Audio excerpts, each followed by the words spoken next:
Chad, how are you this morning? I'm wonderful. How are you? I'm pretty good. It's a little rainy and gloomy and dreary outside, but we did get a pretty good weekend full of sun and good temperatures. But so it's Monday again if you're seeing us or listening to us. And we wanted to talk about Systems 2.0 this morning. So Chad's going to do some screen sharing to really give you a list of what your businesses should be doing right now. So Chad, what kind of systems do you want to talk about this morning? Well, I mean, it's just kind of, when I start coaching people, there's a lot of questions like, what can I do for you? And it's more, what can you do for yourself? I'm just going to guide you through of how to get there. And so, I mean, one of the top questions that comes out to me is, I hear this. I mean, I think every single client I've ever had says this: how do I get my people to do it? And then when I start a system or I start, some kind of accountability, I'm going to make you do this or this, type of deal is going to occur. Where do you follow up? The management part of the system is never you fail at that. I mean, we all do, because we're busy operating our business, right? And so we don't want to have to punish people, but there are times in some businesses, some of my clients have accountability systems in place that are like a point system or a bonus program, or you lose your bonus, or stuff like that. I mean, because there are some business owners that need accountability systems and some that don't. Like, I'm one that we looked into it only because I had a bunch of clients that really needed something, and I never had that.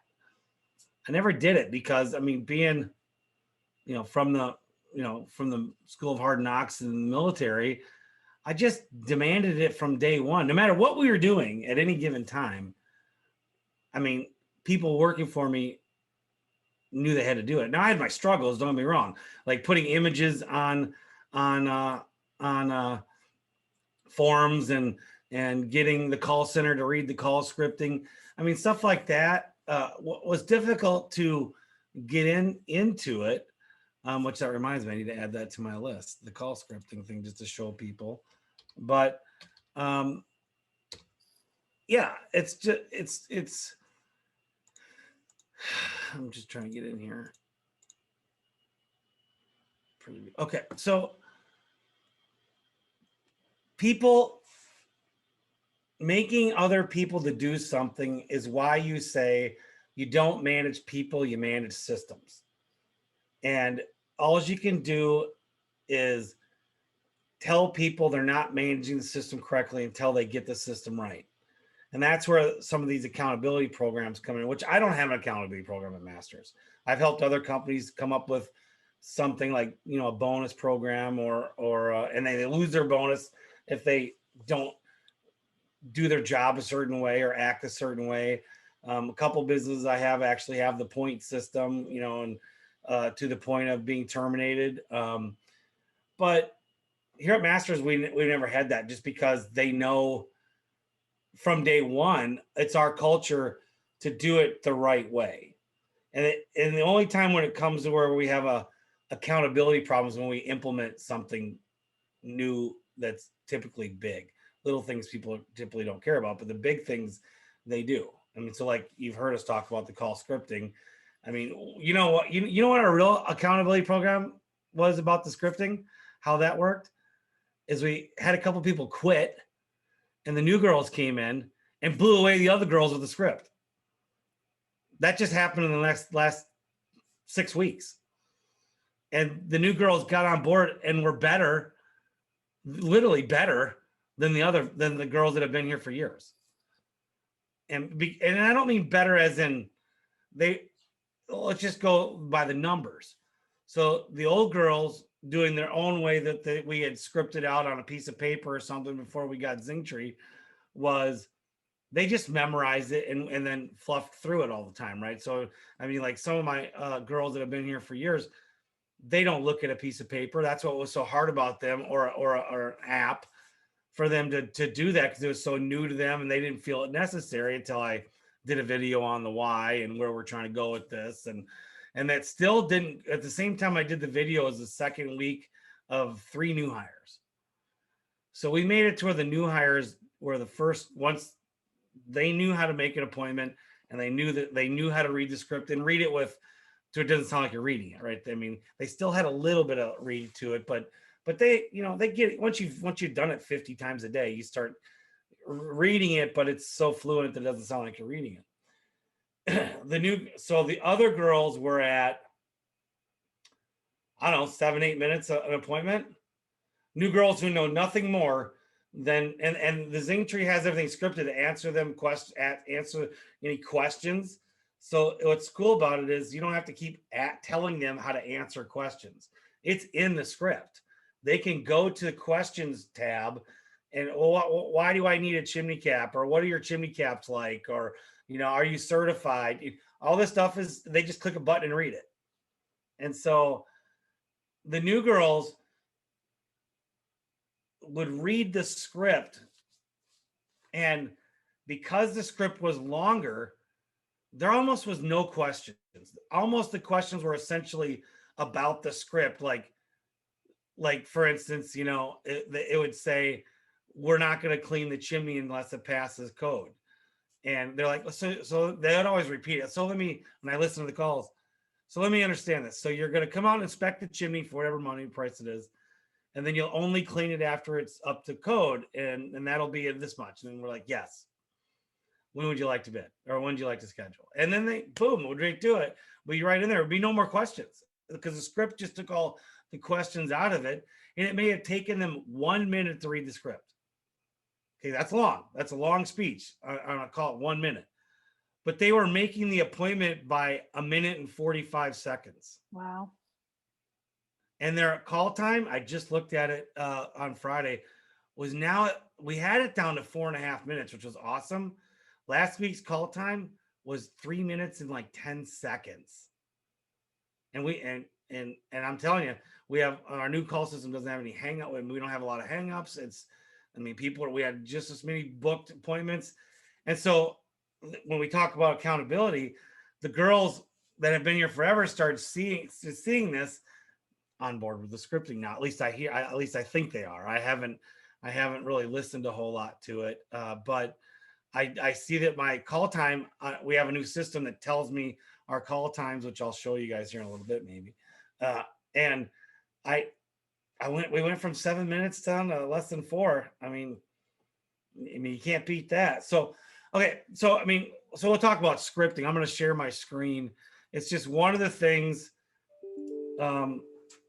you can take into your business, especially if you're only a one-man thing and you got to train your wife or maybe a hired that's going to answer your phones, what they're going to do. So let me get in here to share my screen.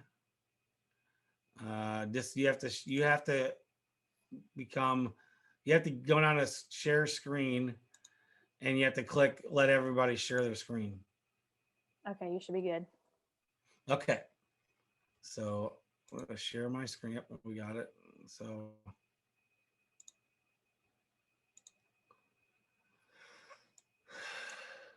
okay. All right, so here's our script. I mean, I give them leeway. They don't have to say it exactly like this, but they can say whatever they want. It's a great day at Master Service. This is Chad. How may I help you? Now, this has changed. And let me tell you a little bit why. Our new phone system actually has people directed directly to, if they're calling about a chimney, air duct, dryer vent, or wildlife, or if it's, so we can see what they pressed and why they're calling. But this is the old, so actually we still say this, and they say this, and so we're just trying to determine the why they called. They've typically already clicked on chimney, so I'll go on a chimney. So let's say, I need a chimney cleaning. Excellent. And so a little notes here, we already have stated what they know, so we're just reading this out. So do you burn wood or gas? And so let's just say they burn wood, so that we know that they burn wood. It's an inspection. That's what the red means. They click on inspection. So they go into inspection and say, okay, we always perform a video camera inspection, blah, blah, blah. Here, I'm just kind of, and they say all this stuff, and they go right here, or if they need any questions, Here's the questions that get asked about if they're chimney stuff at this point. And so they can click on, is a sweep necessary? Da, da, da, messy. No. But see, they all about chimney caps. We'll tell you a little bit about our chimney caps. Want to know more about the chimney caps? Here we go. And so it's all easy and quick. Now, what's great about this is if you do the work as a business owner for this, it is, can you go back to so if I stop sharing, so I'll do this. Sorry, everybody, we're going back to the screen share and everything.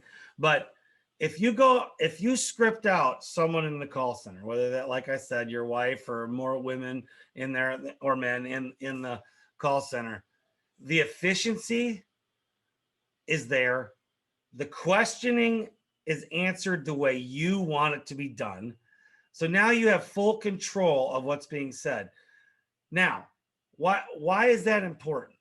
Well, how many times does everybody have a war between the field and the office?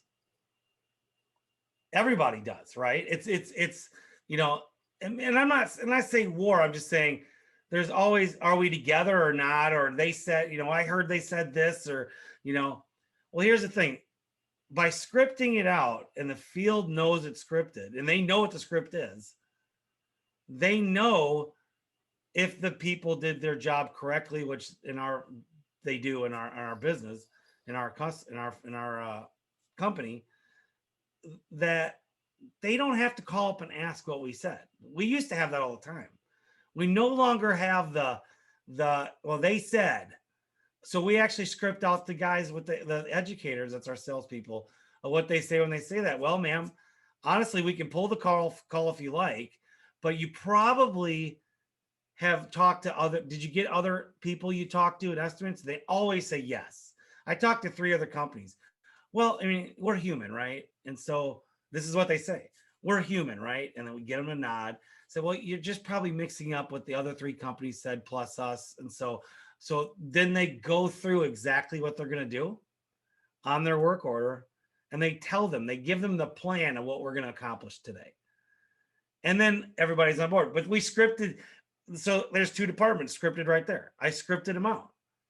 And it's the best. It's really, really seriously the first thing you should do in your business if you're starting to work on your business is script everybody out. It'll start creating a culture of everybody trusts each other. It'll create a customer lingo for your own customer or company language, because now they're going to say whatever they said in the call center is also said out in the field. And you take it one thing further. If you said it in your ad, you say it at the call center level, say it at the sales level, and then there's another person that comes out and scripts it. If it's not the same person doing the repair, the technicians, the installers, if they all say the same thing, you see that company language is going across the board. And then the management, if there's ever an issue, because now has everybody said the same thing? Our QC is very, very, very minimal. If we have one QC a week, a real QC a week, I'm typically shocked. I'd say we have one a month. Now we have little stupid QCs, like someone needed to go back and straighten a chimney cap out, or stuff, minor stuff like that. I mean, which of course we train on and talk about, but I'm just saying we don't have a company language and a customer product identity issues or anything, or service issues at all. It's all set up front.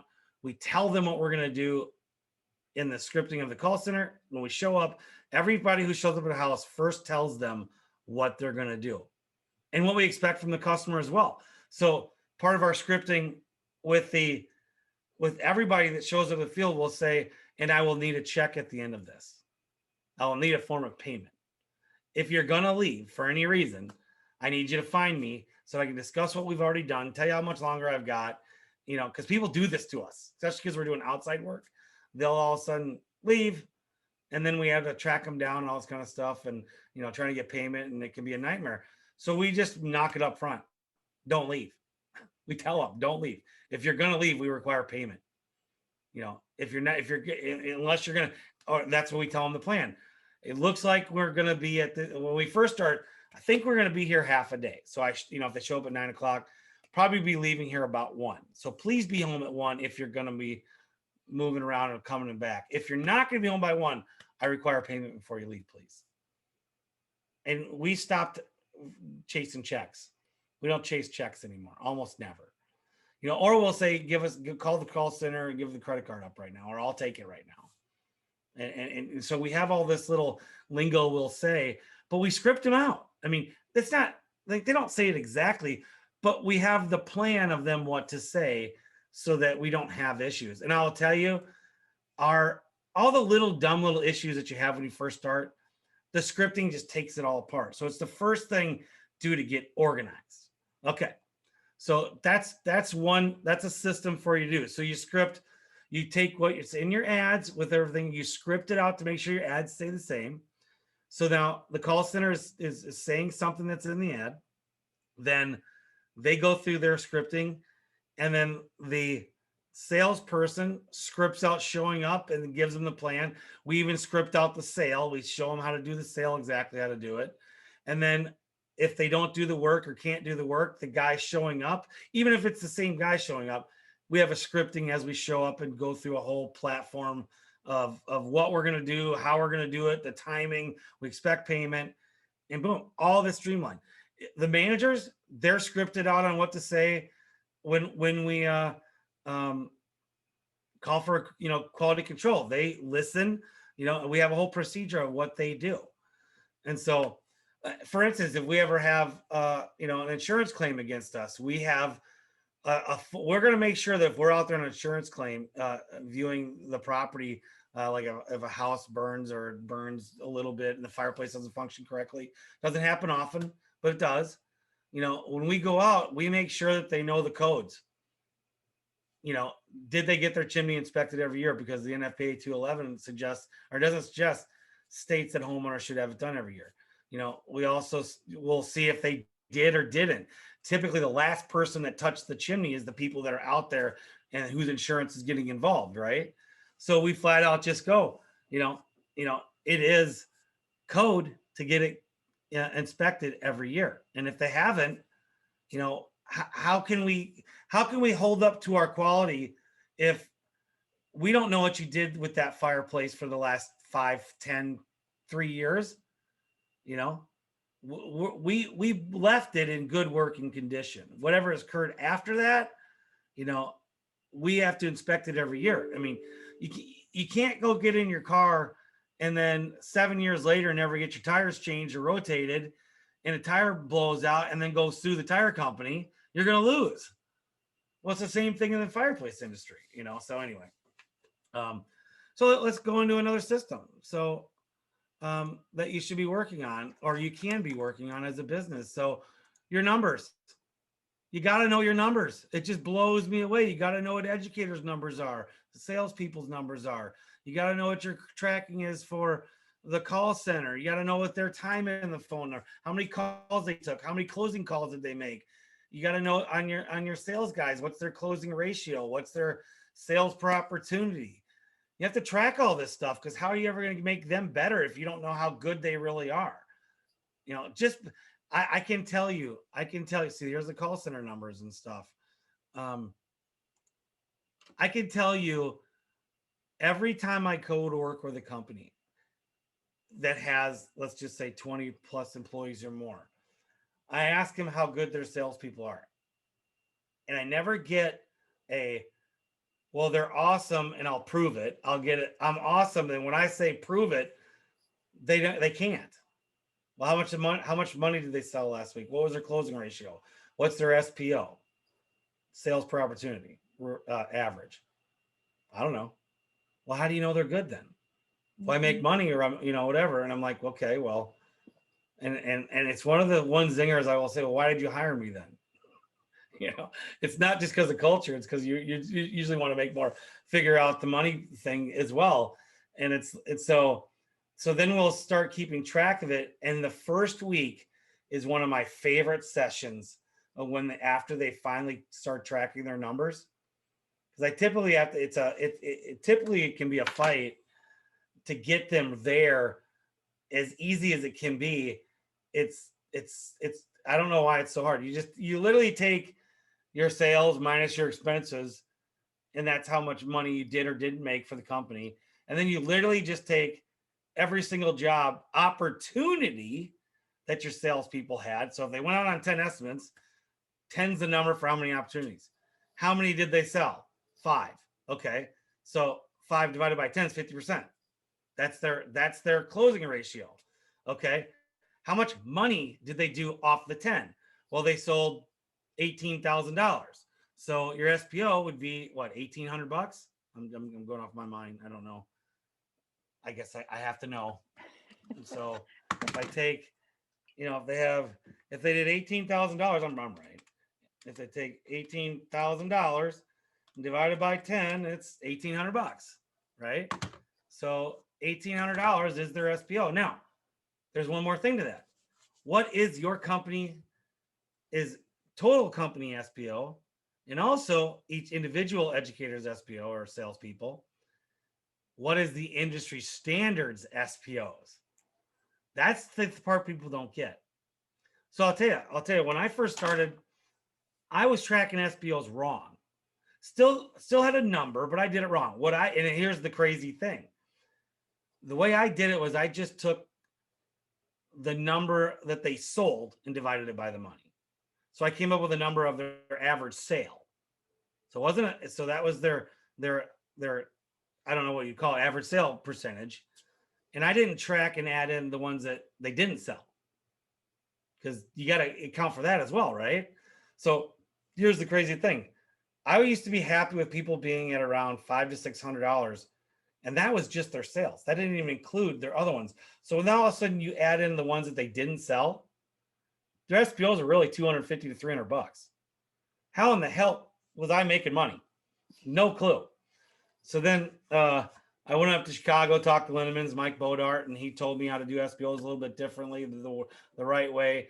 We did a bunch of changes. This is 5 years ago now. We did a bunch of changing to our business, and all these guys that had SPOs around 300, 400 to 500, all of a sudden with the new systems and everything else, in 1 month I changed my company to I think I had 6 educators at the time. Changed it in July, literally from $300 to $500 SPOs to everybody had no less than a $900 SPO. With counting that, we tripled our business in July. Now, after the excitement wore down, we only doubled our business that year. But yeah, I mean, that's how big everyone tracking everybody's numbers and knowing. And so, like I was saying, that first week when I see other companies do their SPOs, and I'll ask them before they do their SPOs, who's your best guy? Let's just take all your guys and let's rate them right now. What do you think it is? It's never what they think it is. Their best guy, who might be the sweetest guy and will pull high tickets. Like his SPO might be big. Like, let's say he has a $2,000 SPO, and he sells big tickets, but he goes out on 15 jobs and sells 2 of them for $30,000, right? Well, that's great. But now the guy only sells 2 out of 30 or 2 out of 20 jobs a week. What's the problem? Anybody can get lucky with 2 jobs, right? Right. I mean, some people are going to buy before you show up, and that's kind of what you're dealing with. They've already done enough back end work on you and your company. Well, if the guy's only selling 2 and he's doing high tickets, what if you got him to 30%, 40%? And now you show him. Now here's where the accountability kind of takes care of itself. Now you post it on a wall, and everybody sees it. Like I just showed you my numbers. That is actually a program we have called Araya that is like a menu board that goes up on monitors and is a link everybody on their phones or tablets can go, and you can see where you are. Everybody in my company can see where they are. I didn't even get to when we're on that screen. It also tracks the installers. Tracks their timing in, timeouts of our time of arrival, quality controls, and I don't remember what exactly else. But we track everybody but our shop, which we're going to start tracking our shop here. in the next 3 or 4 months, and we come up with that exact system. But so you got to know what you're doing. So here's the part that I think people get wrapped up in now. It's like, well, how in the hell am I going to spend time to do this? You know, that's a lot. Everything we just went over with is a ton of work. Just those two things alone. I could coach someone for 6 months just to get this right. You know, and maybe that's because I'm a bad coach. It takes 6 months, but as a joke. But you got to do it. And I tell everybody, you have to do it, because you have to train someone else to do it. If you go give it to someone else and they develop it, when they quit, you're stuck. You have to know how to do it. Now, it might be where you got a tiger by the tail and you got to do it right now and you're going to pass it on and it's going to build from there. You better make sure someone backs you up and knows how to do it. It's got someone else besides the person doing it needs to be able to jump in on their vacation. They quit. You get bigger. You need 2 people doing it. You need that to happen. But if you don't know what you're making, so here's a perfect example. Everybody has a system of what they're going to pay people, right? I mean, when I bring someone on board, I'm going to pay you this, and that. Well, what's the science behind that? What's the science of how much can you afford to pay somebody? And nobody knows. Like, when you're small, it's really the biggest mistake that you can make, is what people do when they first start out. They overpay people big time. And then you get in as you're growing your company. Well, 5 years down the line, everyone's overpaid. And then now they start becoming prima donnas, because now you can't pay them anymore. What are you going to do? I've got companies like that right now.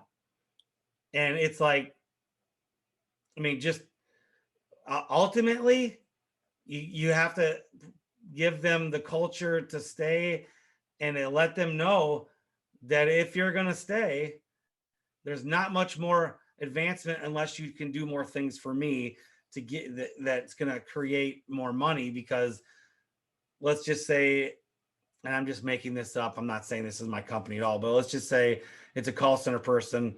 Someone's been here 5 years.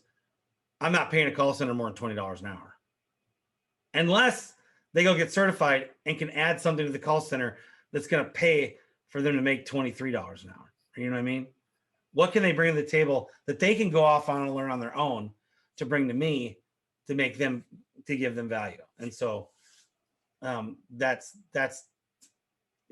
why it's so important to not overpay people, because you're going to be stuck and you're going to have to start over. And nobody wants to start over, especially as you're growing your business.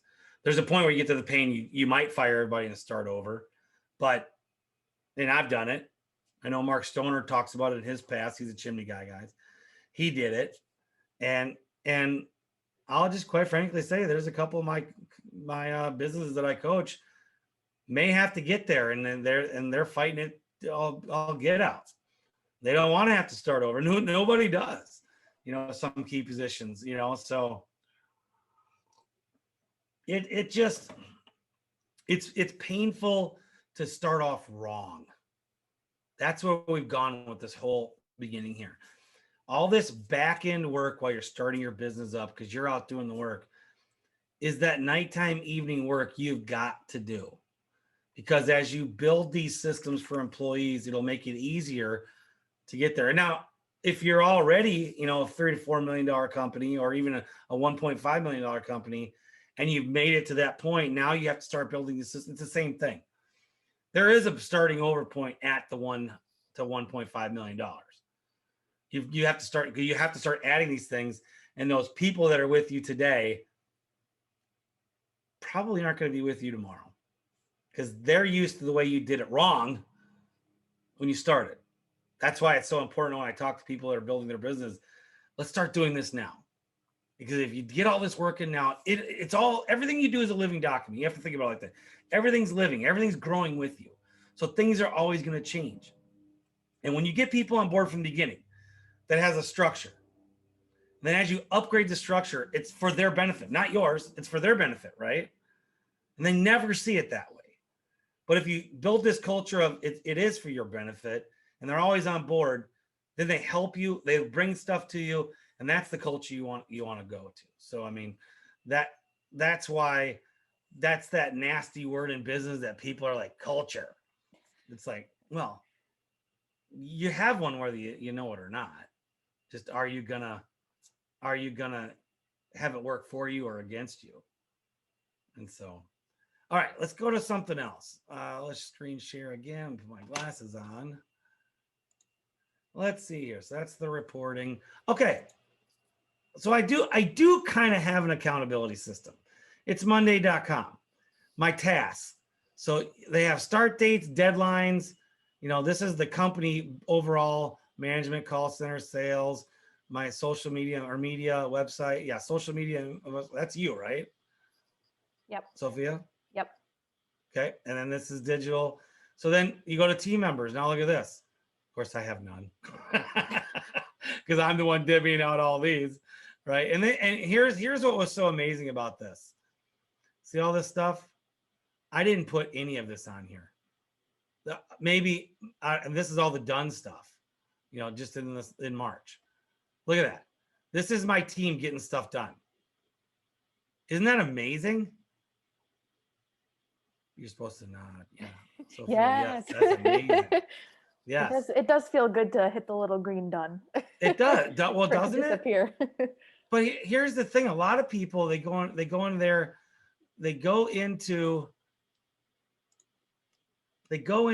their day, and they're just gonna manage the day as it comes, right?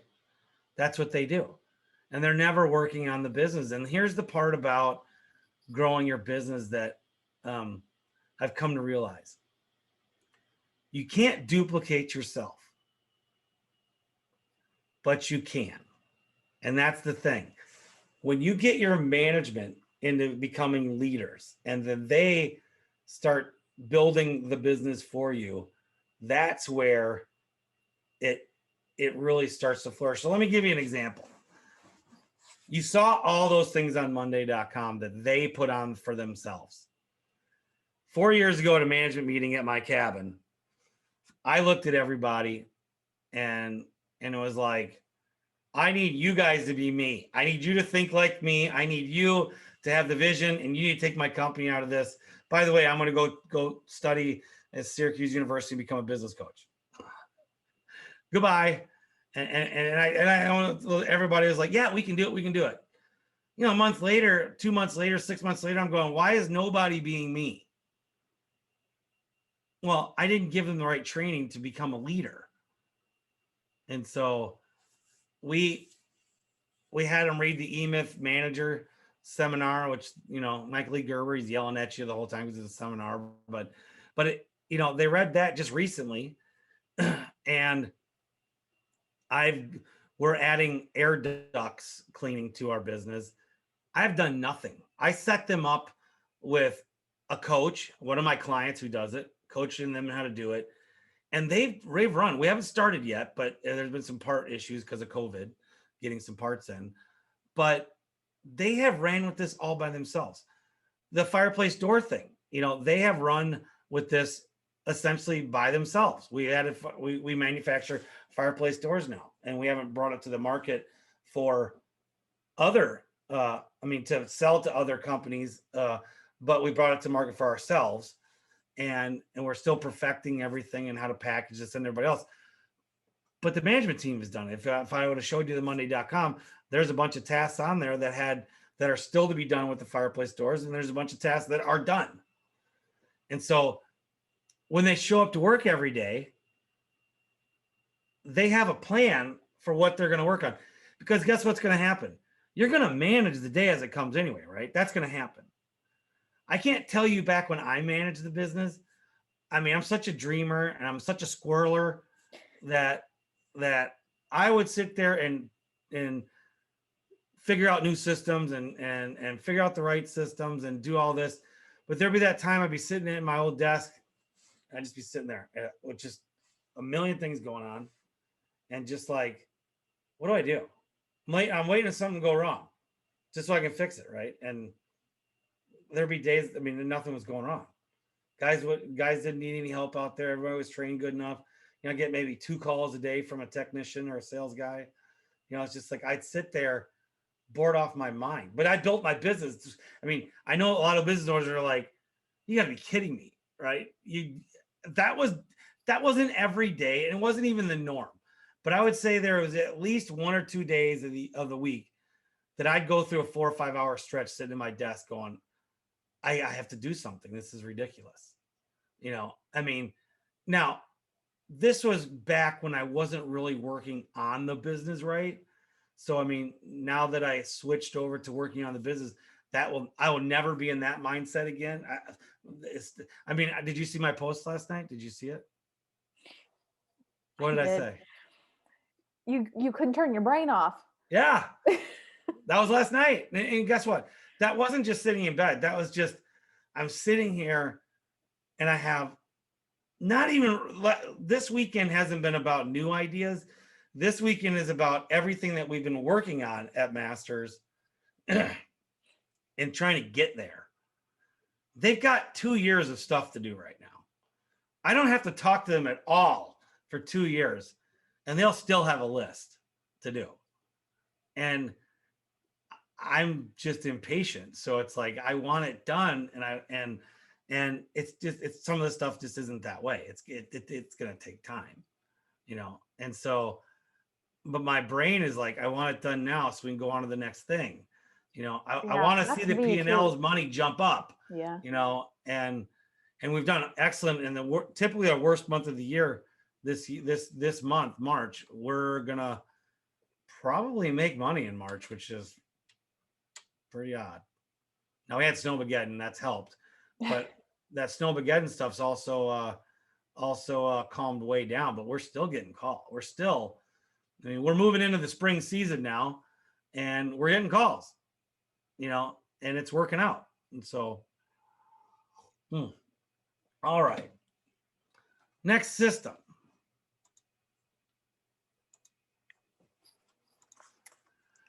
So here's Lucid. So this is the system of employee management, really, is what this is. This is vision. So when someone comes to work for us, this is how I built this is my employee manual. What a huge, super huge task. It is what you do with a little chipping hammer, and you become Andy Dufresne for years trying to break out of jail, right? With that little chipping hammer going through the wall. That's what so first you go get an employee manual for your state. And this is just a suggestion. You get it, you modify it to your needs, to whatever your policies are, and then your employee handbook, and then you take it to a lawyer and pay them the $500 to $1,200 to look it over to make sure it's correct. And then now you have a document for all your paperwork for onboarding, the OSHA stuff, whatever. So like when we do this, you have the onboarding. So we have our employee handbook. And when you look at this thing, look at this sucker. 26 pages, all done, all completely done to our specifications, attorney approved, signed off on. Now that doesn't mean that just means I have representation that it looks like it'll hold up in court and we have everything legally the way we want it. But what we do when we onboard, my wife and I made a video, John and I made a video. We talk about our business, our history. People see this up front, right? And then we go to our organizational chart. So we have a chart here, shows my wife and I, John, my mom, and then David, our accountant, bookkeeper, and then goes over to Brian. Should be on this level, but to bring him down here, he's managing all these people right here. Okay, well, all these people.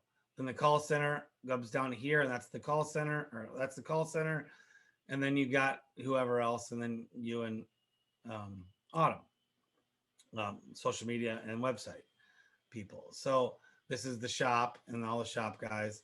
So, and this is what I have for a vision of.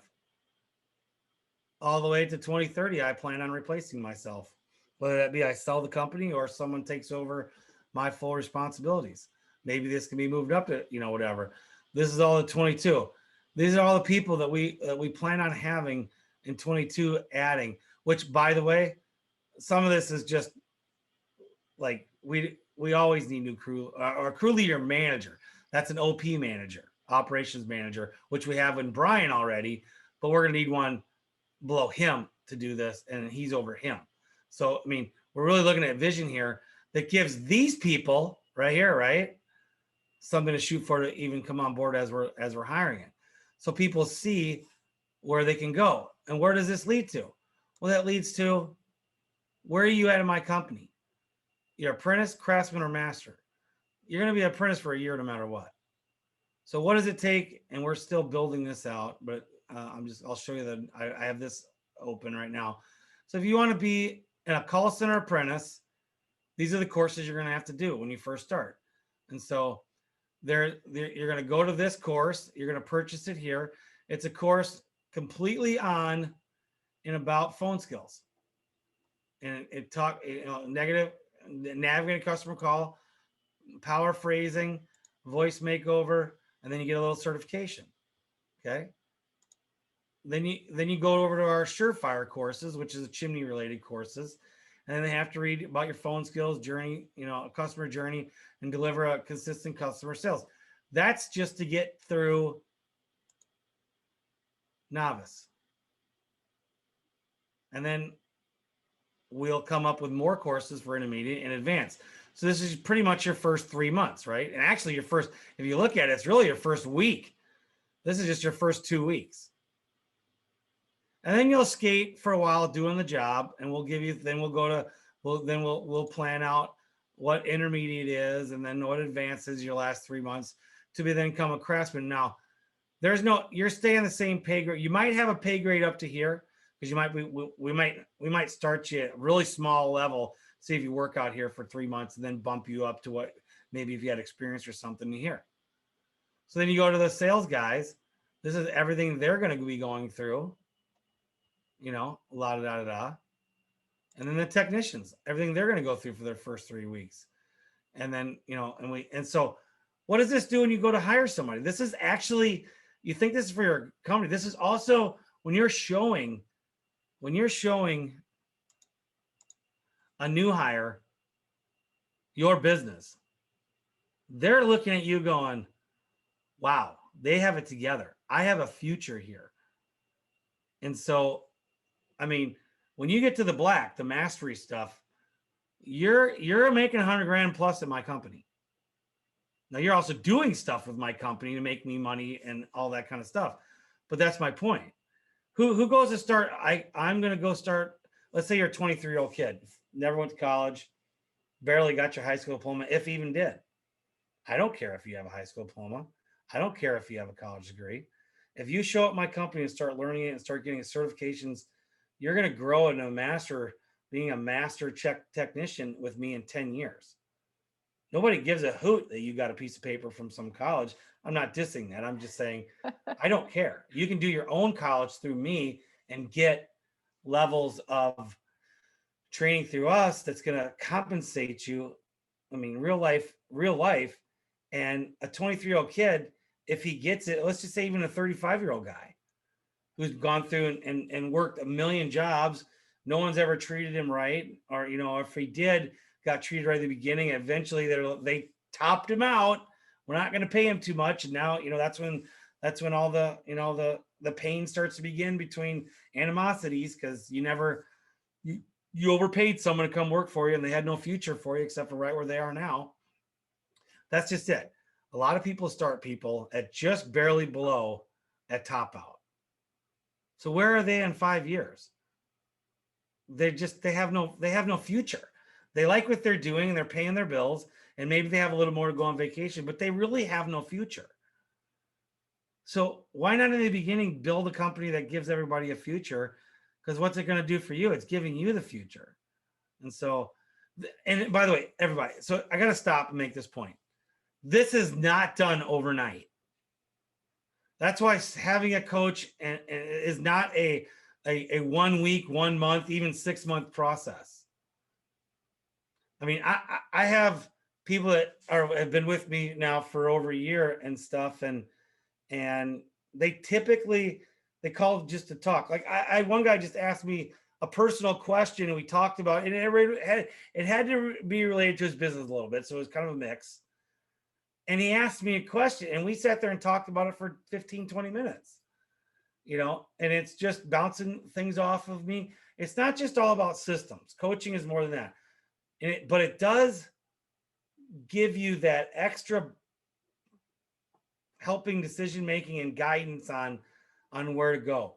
I'm not always correct. Matter of fact, I've had a couple pretty good screaming matches. You get to know these people. You get to be part of we're family. My clients and I are family. And I've had a couple screaming matches with some of my guys, and we've never hung up on a Zoom call, but certainly got off and said, that was a bad session. What do we get out of it? And the funny thing is, those sessions, the next session is typically the top 3 best session we ever had. Because we got it out. I'm trying to I may not be trying to jam a system, but I'm definitely trying to jam a mindset down people's minds at times. I mean, to grow, you have to not change your mindset, but it has to evolve, right? You have to be evolving. If you're the guy that started your business 10 years ago, you're not evolving. And that's the part of the eMyth manager seminar that you have to instill your management team to start self-evolving. If they don't self-evolve, they're stuck where they're at. If I have to tell you to go read a leadership book and put it on our Monday.com every month or every 6 months, it's not probably working. And I don't have anybody in my system right now that's failed as management, but if they don't get it yet, and if they ever listen to this, I don't care. If you're not evolving to the level of us, because going from a $5 million company to a 10 to a 20, which we will be in the next 5 years, you can't be who you are today to be who we're going to be tomorrow. And that's the thing about when you hire a business coach. It's the same thing. You're not going to be in 2 weeks when you start working for me. You're already not the same person you were 2 weeks ago. I will start you that fast. I'm starting to change your mindset to grow. And I will always overload you in the beginning. And I don't know how to not do it, because you just have because you can work on more than one thing at once. I'll overload you the first 2 months, then we'll sit back and stop and work those 2 things or those 25 things we're doing at a time. But it's not quite that bad, but it is, because a lot of businesses are literally just got to that point of the 1 to 2 million. And it's like, we're dying here. And it's like, okay, well, we have to do those first. We first got to know your numbers, and we first should start scripting everybody so everybody's on board together. When we get that done, that will always end up being their biggest thing. Even though they'll tell me, we'll talk through their biggest thing, and accountability and making no money is always it. Well, I can't just fix when you're making money, because we have to fix systems to make sure everything's fluently working, right? So it's not that, okay, I got a new way to advertise on Google. Let's do this. Then we go to slam everybody, and everybody's big. Now they're so busy, everything's even more chaotic. So I can't just do that. So once you start adding these systems, some of them are quick, some of them are very slow. That's why it takes, after the 2 months, I kind of sit back and we start working on what we've talked about. They start producing money.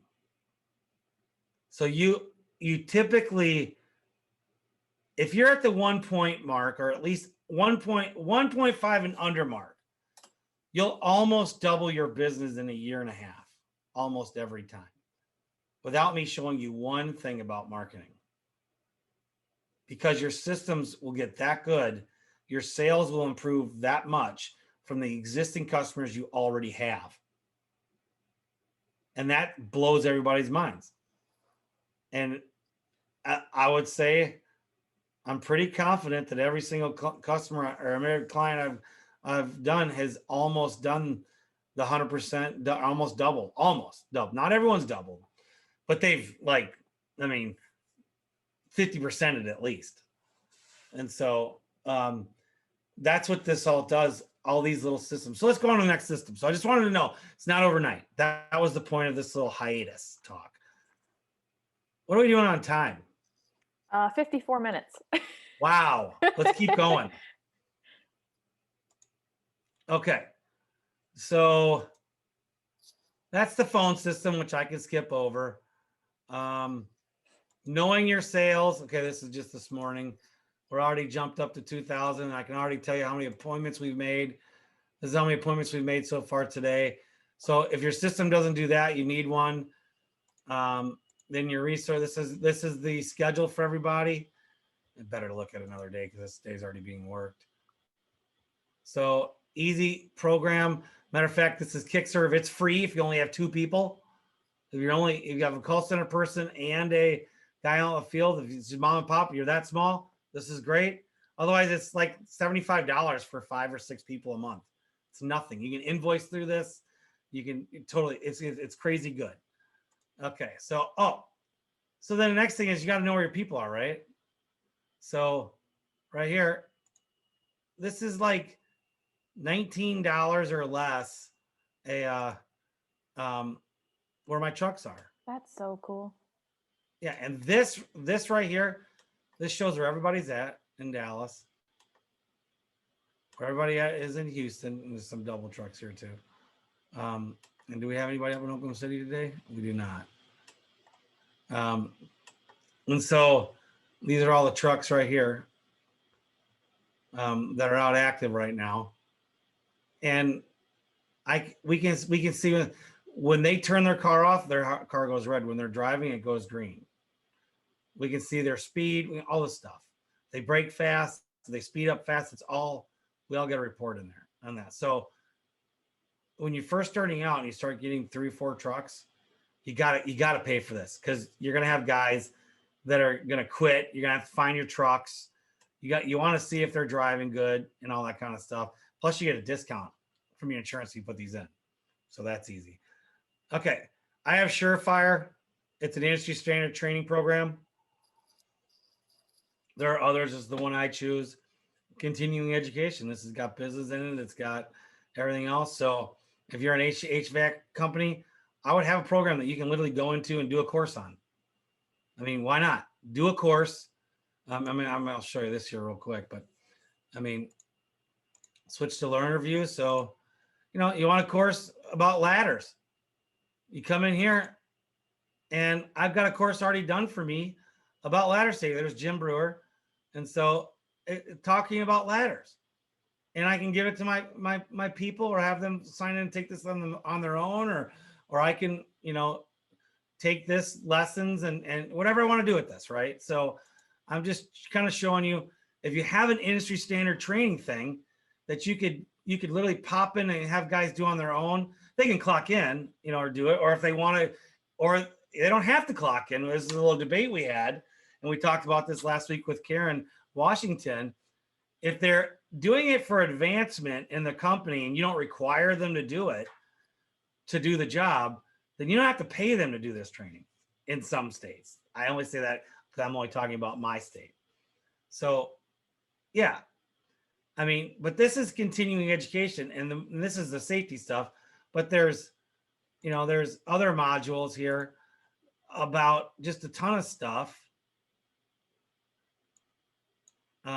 Like that's business stuff. I'm trying to get to something that would like, you can take fake tests, but like training, like chimney fires. Like if you're an HVAC person, if you had a little thing that would talk about, I don't know, a certain thing on an air conditioner or a different model that you could literally go in here and like watch a train on their own outside of their own certification. I mean, that's what this kind of does for us in our industry. So it's just helping your people advance and helping them do it on their own to make them better and more worth to your company. I mean, if everybody is the same way, like we just talked about, if everybody stays once they've trained and learned their job, your company's going to stay right where they are there. But if you have guys that have trained to learn their job and now start training to do better at their jobs and do more, now their skills are getting better. Their knowledge is getting better. Knowledge is wealth. You hear that all the time. Why is Google one of the most, the biggest, or if not, the richest company in the planet? All they do is deal in information, right? Well, why is that so valuable? So the more information you give your employees, the better. Brings up another point. Why would I do that? Because they're just going to go start their own business. Well, can't help that. People are going to do that. I used to just hate the guys that did it. I still don't like anyone doing it, but guess what? If you're going to hinder, I got to stop this. If you're going to hinder your own business advancement because you're worried what other people are going to do, then you're going to be stuck at where you are today forever. And if your company can build people to a mastery, more than likely, you're going to build them a better business in their own head working for you than they could go work on their own. And so, yeah, there are people that are going to do it. Let them go. Wish them well. You don't have to love them or like them. Never help them again, but you certainly just don't move on. If you be you, it doesn't matter what everybody else is doing. I mean, as long as you're doing the right thing, And so, let me see. Let me just make sure I didn't want, if there's anything else I'm missing I wanted to talk about, because it was a long podcast. That's the scripting. That's our own forms. We're actually maybe moving over to Bare Hands Pro for Chimion's forms, but make your own forms instead of doing the industry standard pieces of paper you get off a line or some distributor gives you. Make your own forms that have more than what the industry standard does, and so that's what we do. And then that's our handbook again, and that's that school I showed you. So I think that's kind of where we're at today, showing the core like 2.0 stuff we start working on when you first start, and then advance into it and getting there, like doing the company, apprenticeship and stuff. If you just started off with that, and then if you're new in business, or at least just build up your apprenticeship in the one craftsman and put everybody on craftsman's been there already, make them still take these courses over on Apprentice, get them there because they've been with you long enough, give them that. Now you give them an on paper program to the next raise. So what we do with ours, with their 1% raise, if you're not advancing to get it through that ladder. If you're not advancing, you're only going to get 1%. If you've certified, we give you an automatic bonus and a raise at the time. Then you jump up to the next level, as long as your time in that level has gone through. You have to be at each level a certain amount of time. And then you may go knock out, let's say it's a 1.5 year level. You may knock that out in 3 months, but you're going to still stay there till there. But you're going to get you may get the money. Hold on, you may get the money for the next level, but you're going to stay here till you go to there. It just depends. We haven't quite worked all that out, but anyway, that's a very small. And that was a long podcast. That's a small snippet of what I help clients, business owners do. Very small. The coaching side isn't even been talked about. That's systems. I mean, helping guys just get control of their own mind and how to relay that to their employees is huge too. And so I still struggle that with some of my other clients that now have been with me for over a year. And so it just getting you to growth mode and accountability mode and be able to enforce accountability is everybody's little issues that they have, and how you're going to do it, portray it to where you were before and to where you're now is big. So anyway, I think we're done. So that was a great episode. And we will see. I don't know what we're doing next week yet. I haven't booked anybody. I'm trying to get a couple former retired admirals that I know in my coaching group on here, and I'm hoping to get them. They're both famous. It's a very pleasure to get to know these guys through the year I've been talking to them at times, and so it's I'm hoping to have them soon. So kind of a little I'm gonna be working on it this week to get them on the podcast. So, and I know they'll do it. I just got to get them. I got to get in their schedule. So, but anyway, all right. Thanks everybody.